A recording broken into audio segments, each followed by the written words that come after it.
The Take a Mental Minute podcast is sponsored by Beyond Health.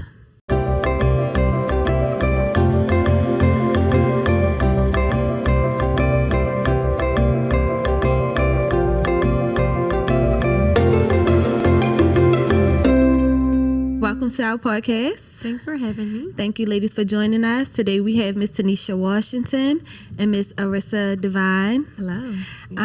We're happy to have you ladies here to talk with us today, and we're going to be getting into childhood trauma. That's our topic for this episode, and I believe both of you ladies are, very knowledgeable and educated, so we're glad to be talking today. Okay. So, first off, I guess we're going to talk about what does childhood trauma look like to you and with your experience and in your professional careers. I'm sure you guys see childhood traumas and the effects and the outcomes very often. So, So for me, I'm a psychiatric nurse practitioner and a family nurse practitioner. So when I think of childhood trauma, I see it from a professional standpoint, but also a personal standpoint because I've been through trauma as well. Mm-hmm. I feel that childhood trauma is any type of emotional neglect or memory or perception that a child has experienced that was too overwhelming for them at that time to be able to properly cope. Mm-hmm. Mm-hmm. Yeah. I would have to agree. I also am in the field as well. I'm an LMSW, a social worker, as well as a licensed drug and alcohol counselor. So we see the effects of childhood trauma through substance abuse especially, but really in our own daily lives. So for me, from a clinical perspective, I would have to say that childhood trauma is probably anything that happened in your childhood that negatively impacts who you are as an individual, especially in your later years. And that is a big spectrum. Mm-hmm. Yeah, I agree. Working in this field, we definitely get to see the effects and just the outcomes. Like with some of the things I know for me, like working with the people that I work with as a case manager, I see a lot of them coming in with that, I'm not going to say baggage, but that those feelings of things that they've gone through that has even brought them to where they are today as far as, using substances or, coping with those things that they weren't able to get through as a child. So or anxiety, depression, PTSD, things like that as well. What's some of the signs for people to know? What are some of the signs of childhood trauma? Well, I feel like when you look at a child, you might have things like emotional dysregulation. You might have a child acting out in anger, or they're being defiant. Or you're looking at households pretty much dysfunctional. That causes a lot of signs as well. Yeah. Like she said, in adults, you'll see substance abuse. Like I said, PTSD, anxiety, things like that. Yeah. Or in relationships, you might see someone who's guarded or extra clingy. They could be extra clingy. Depending on the trauma that they experienced as a child, it'll display differently as an adult. Yeah. But you kind of can pinpoint certain behaviors and certain things that an adult portrays or characteristics they'll have. You'll be as a child they might have suffered from neglect, or they must have had a dysfunctional family, or their parents probably was on drugs, or things like that. Yeah, I think so. Yeah, from a childhood perspective, we always look at the ACEs or the adverse childhood experiences, and that's one way that clinically we can kind of ascertain what exactly is happening with the child. So many times, often, you both can probably attest to this as well. People come in when there's a disruption in their functionality, right? So there is something that is impeding their relationship or their sleeping habits or, something that is keeping them from being their most productive selves. And so oftentimes, many times, that's when we see people actually ask for help. And so some ways, it's such a spectrum. People can have childhood trauma that the three broad categories are abuse, I think neglect, and then that disruption in family functioning. And so kind of getting that history can kind of paint the picture on what is acceptable for their functionality as an adult. And as you know, that normalization that often happens is that idea of, this is how everybody in my family is like this. My mom always did this. But when you get around other people, you actually see that actually wasn't okay, And so that's where, as clinicians, we come in to try to regulate or provide a functional coping skills for them to identify that and then hopefully heal that. And then we can't forget about the child that they are emotionally shut down, but Right. then they'll be an overachiever or perfectionist, and we're thinking like, oh, this child is such a good child, like Yeah. they're getting straight A's and they're doing this and doing everything doing that, but really they're coping with some things internally, but they're being a perfectionist and they're extra hard on themselves. So they're the kids that we need to still watch out for too. Yeah. So that means that it's also it's not always negative signs of childhood trauma, basically, is what you're saying.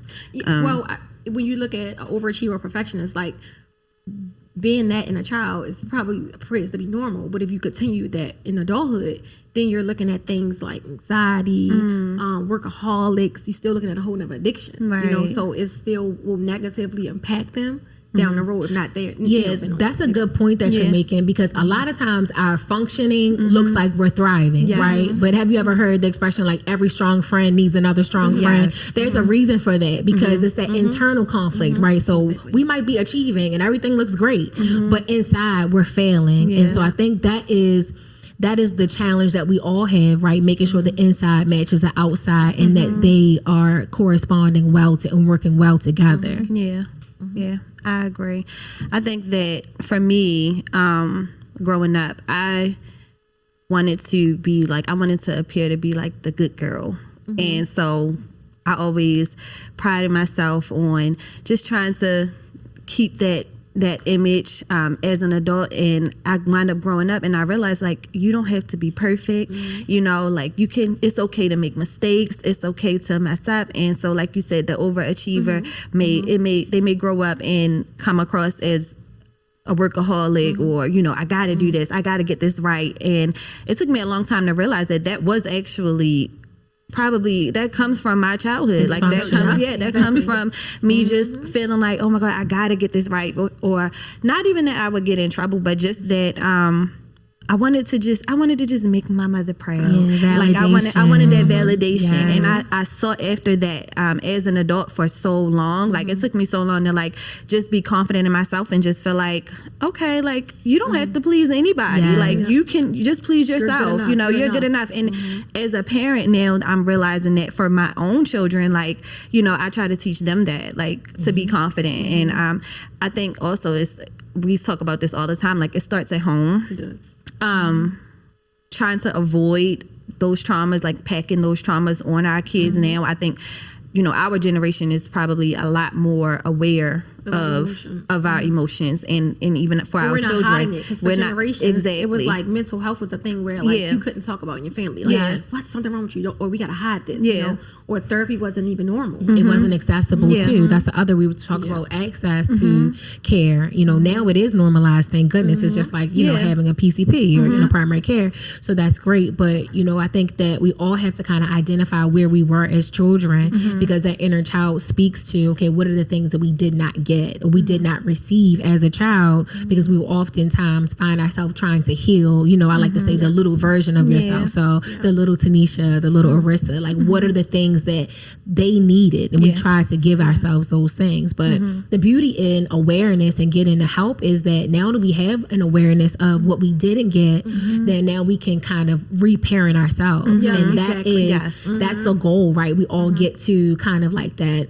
you know, place where we're like, okay, I didn't get this as a child, but I can now give it to myself. And that's a really beautiful thing. So like being a parent, because, you know, sometimes you tend to parent your children how you were parented. Yes. You know, but honestly, I didn't even know, like, I think if I didn't have like my mental health degree, my background or whatever, I wouldn't have even probably really understood proper parenting and things like that. So I'm thankful that I even went, you know, the route that I did, because going through a lot of my courses, psychology courses and things like that, I learned like, oh wow, this is how we're supposed to talk to a child, or this is how you're supposed to treat a child. This is what you're supposed to do. So I was making sure I've always, you know, raising my children was like, my goal is to make sure they're successful. Not just career-wise, but mentally. I'm trying to raise strong, mentally strong people, you know, so I'm like, how do I need to talk to them? How do I need to treat them? I make sure I'm constantly pulling love into them to make sure that I'm covering my bases so they don't end up with like childhood traumas and things like that. You know? We're going to take a quick break. We're going to wrap up for now, but when we come back, we're going to continue on with this topic. It's been great. We'll be right back to Take a Mental Minute podcast. At Beyond Health, We understand that mental wellness is a personal journey and you don't have to walk it alone. Our care team provides therapy, mental health services, recovery treatment, and mentoring for youth, adults, and families, helping you build confidence and life skills in a supportive environment. Ready to take the first step toward a healthier, fuller life? Visit BeyondHealthPRP.com.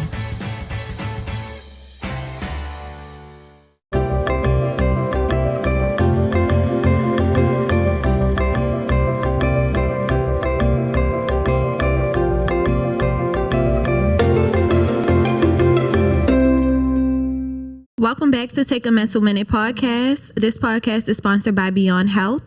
And we're back again with Miss Tenicia and Miss Arissa. And when we last spoke in the first part of the segment, we talked about the professional aspect of childhood trauma. And I kind of touched on my personal a little bit, but I want to know from you both, like, you know, your personal experiences with childhood traumas.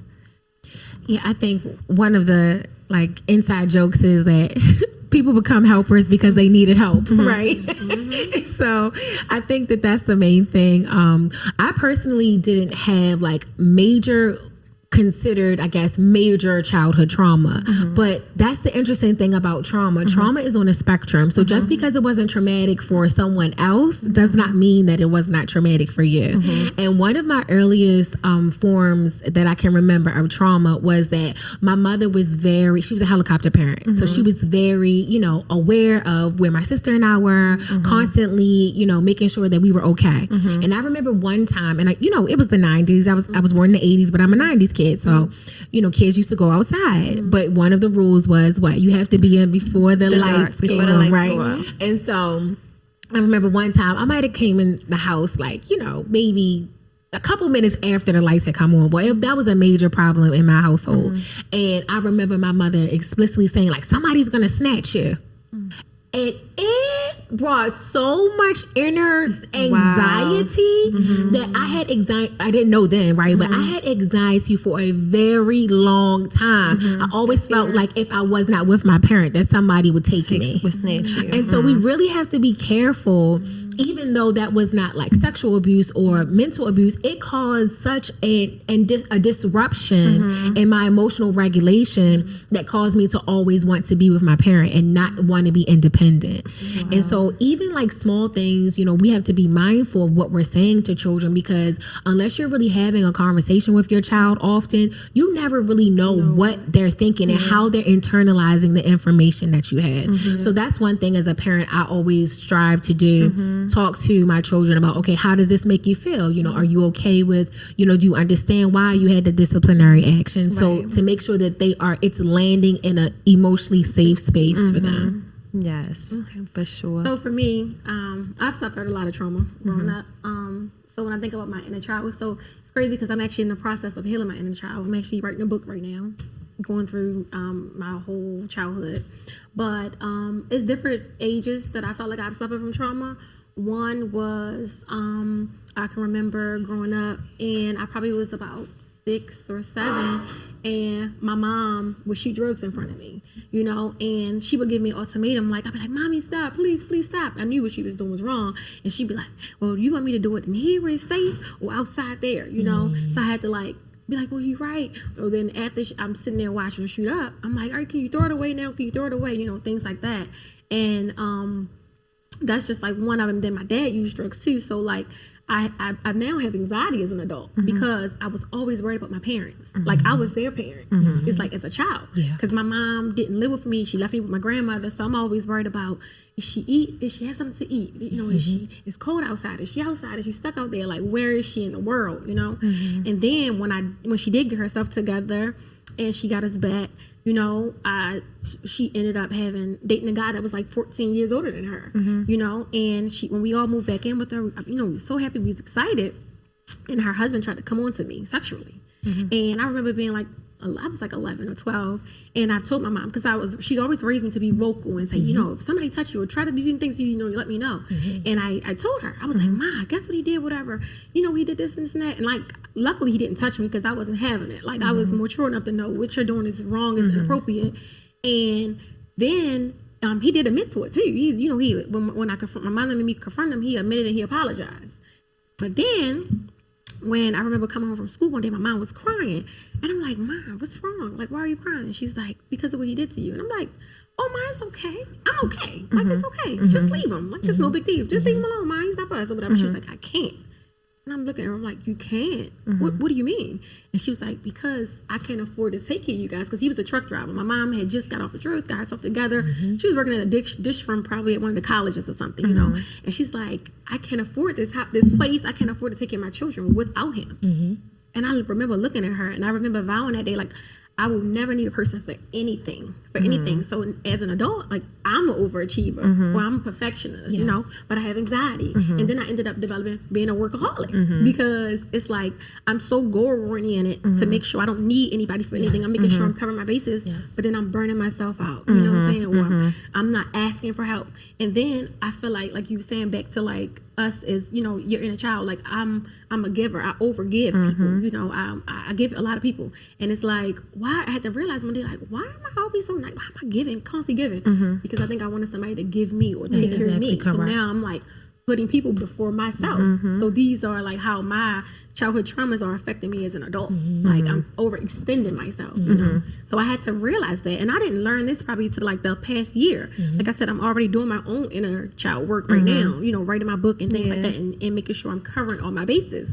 But I'm like, wow, I never knew this stuff. You know, I never knew that my childhood could still affect me in my 30s. So and you see how that over a need to like overachieve and overgive, it does something for little Tenicia, right? It provides safety for little Tenicia. You know, it provides consistency. And so, and then even overworking, I don't have emotions. So people sometimes be like, I know you're my friend, you know, but Nisha, you know, what about like, you didn't have any consideration for my feelings when you said that. It's like, I don't really have that strong emotional connection to people, because I think, because as a child, I expected my parents to like cover me and save me and like give me that emotional support. But when I had to like be a big girl and still live in the house with this man until I turned 17, it was like, oh no, you know, so I had to cut my emotions off. Everything is just do. Because your emotions weren't nurtured like as a child. And then also to cope, because that is consistent like trauma. You know, you have like acute trauma, and then you have like longitudinal trauma. Right. That's a very chronic place. And I think, as you know, our brains are so fascinated, we choose ways to deal with the pain or the trauma or the abuse or the neglect, right? And so emotionally detaching is one way that we can kind of do it. And think about it, when you're super, super busy, think about like in your day-to-day life, you're so busy that you don't get to feel, you know? So it's like, that was a coping skill for me.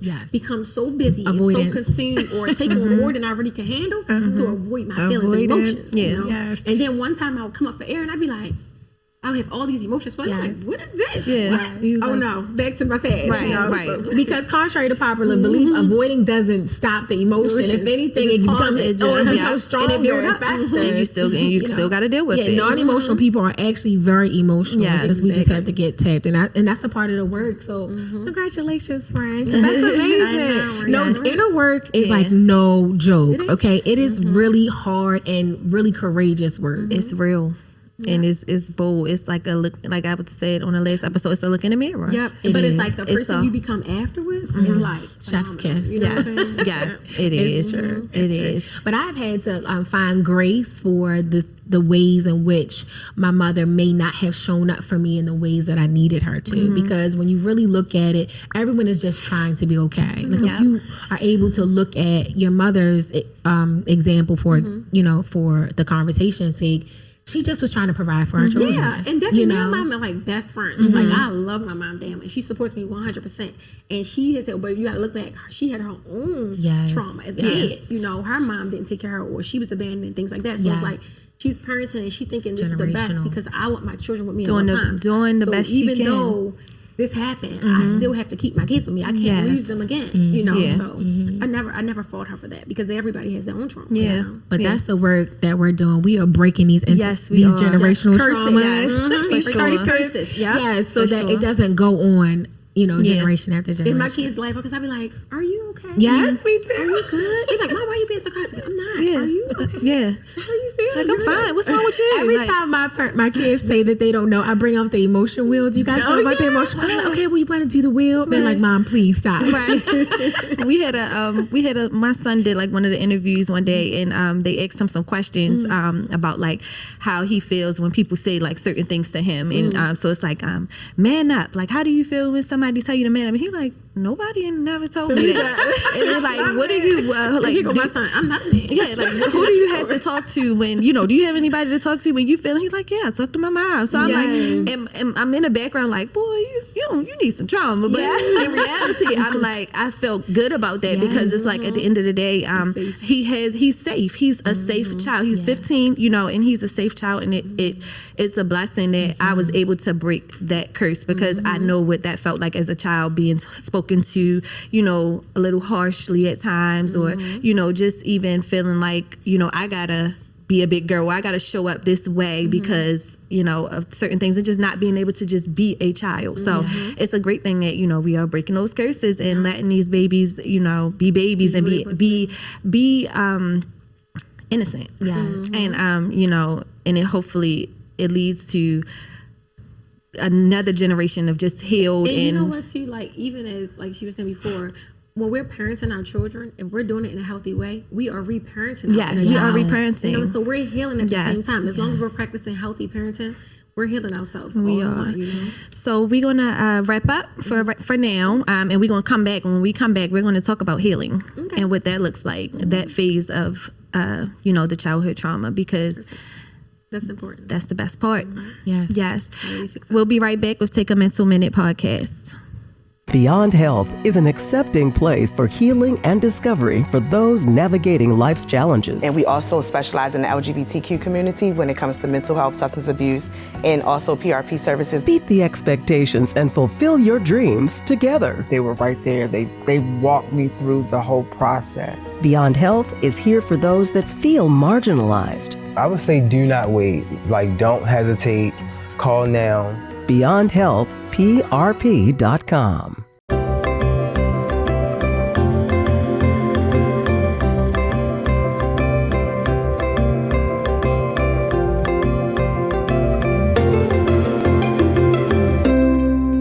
Welcome back to Take a Mental Minute podcast. I'm Lashera, your host, and we have Tenicia joining us again, and Arissa. We're going to talk about healing the inner child and getting past that childhood trauma and what that looks like. Well, you know, for me, I think, like I said, because I'm actually doing the work, so I can, you know, I can start to speak on that. Sometimes, you know, it's hard to heal something that you can't visually see, right? So one good tool is it's multiple things you can do. Like, remember how we were talking about the mirror, looking yourself in the mirror, you can do the mirror exercise, right? Another thing you can do is, of course, you can meditate and you can sit with yourself and you can reflect back to like a certain time, age. Think about what you wore, how you look, what was the feelings. And once those things start to come about, you can then reparent those emotions and those things. But another thing is, I have read this book one time and this was really good. You can say you get a teddy bear. What was it called? It's for the called, listeners. It's actually called the Inner Child, the Inner Child Workbook, right? So you can get a teddy bear, and the teddy bear can be your younger self, you as a child, and it could be any age, but because it's depending on, like I said, when you're working on, you know, what age that a trauma happened or whatever. But you can use that as a way to like reparent and to talk to and to love on and give it everything that you didn't have. That's really beautiful. And those are all techniques that you use once you recognize that you have a trauma, a childhood trauma. But oftentimes I found with my clients is they have suppressed it and repressed it so much that oftentimes they don't even remember, you know, or they've normalized it as a part of regular human development. And That's true. That is amazing. All of those techniques are amazing. But I think you also have to really think about thoughtfully, okay, what have I gone through as a child? And are those things okay? And if not, let me just begin to just become aware of it, because being aware is actually really powerful because it gives us options on how we're going to deal with it. Are we going to continue to live in this dysfunction? Are we going to break the cycles? Or are we going to begin to do some of those therapeutic, amazing practices that you just spoke about? And I think that when you are unpeeling that onion, you need to make sure that you are with someone that can lend space and hold space for you and be empathetic, you know, to actually walk you through those things. And that's the power of therapy and having a support system. Yeah, absolutely. We having an awkward pause. I'm sorry. So also too, like you were saying, but some other things that I had read about also was what's that mirror? Oh, like journaling. That's a big thing. Yes. That's a big thing that we always recommend to patients anyway. In therapy is journaling. Like you could take it back. Like what is the first age you remember? Yeah. Or for the ones that can't remember, what is it? Hypnotic therapy. Yes. Where you're able to. They can take you back to certain points in your life to help you identify what happened or things because you've suppressed it so long that you forgot. Yeah. You know, you can't remember. But that's another thing too. And there are some things like EDMR therapy where, you know, clinicians really like dive into the trauma, like the trenches of the trauma. And so there is help available. That's the most important thing, I think, for everyone to understand that no matter how hard the trauma, no matter how desperate and how alone you felt, there is help to heal that inner child so that you can become a successful, functioning adult. You don't have to stay with it. You don't have to stay with that trauma. And then, like I say, I always say we are the authors of our story. So even though we've been through life-changing events and things like that, we don't have to stay there. Like we can create something better. We can create more for ourselves. You know, so it's either you. My saying is you either sink or swim, right? Because you can suppress yourself in those emotions where you're sinking and you're not living, or you can swim through them and keep going and keep going no matter what. Yes. I feel like I'm getting a little therapy session here because as y'all talking, I'm thinking about some of the things and some of the techniques and just like, you know. Yeah. And it's the most important thing is taking that time. Like we get so busy with our everyday lives that we fail to take the time for ourselves to heal ourselves and put ourselves first. So whether it's taking the time to go to therapy or taking the time to journal or even taking the time to read, you know, books that can help us. Yeah. And then sometimes people think that therapy is like this magical thing, but it's a process. It is a process. It's practice. It's repeatedly retraining your thinking. And some even short things like deep breathing, you would be amazed, can really bring you back into your awareness that we actually are in control. As children, we weren't in control, but as adults, we have a choice. And another thing too, you know, someone to say, well, I've been to therapy and that didn't help me. And I always tell people, finding the right therapist is like finding the right pair of shoes. Right. It gotta fit. It's the personality, your personality, it has to fit, you know. Yeah. So if things didn't work out with one therapist, that doesn't mean you can't try another one and another one, until you find that right fit for you, that you feel comfortable with to help you do the things that you need help with. Yes. And multiple sessions. One session is not going to give you enough. Multiple sessions. Like a committed relationship. Like, you know, this is just an extra support system to my life, who the person I have. You know? Exactly. Yes. What's something y'all want the listeners to know before we wrap this up? I would just say that stick with the process. Life is ups, is downs. And if you were at your rock bottom, well, then that's a really good place to be because you only can choose to go up. And so I just want to encourage anyone that is having a difficult time with mental health, that help is available. Yes, absolutely. And I look at life like a roller coaster ride. Like what goes down must come back up. So life is going to happen no matter what. It's never going to be perfect. But know that whatever goes down, you know, it's going to come back up. So you just got to keep fighting and keep pushing through it. Yes. Well, thank you, ladies, so much. This has been amazing. And you both did great. Yes. We appreciate you for coming out and having this talk. And we hope to help our listeners. We thank you all for watching and joining us today. Until next time, Take a Mental Minute podcast is signing off.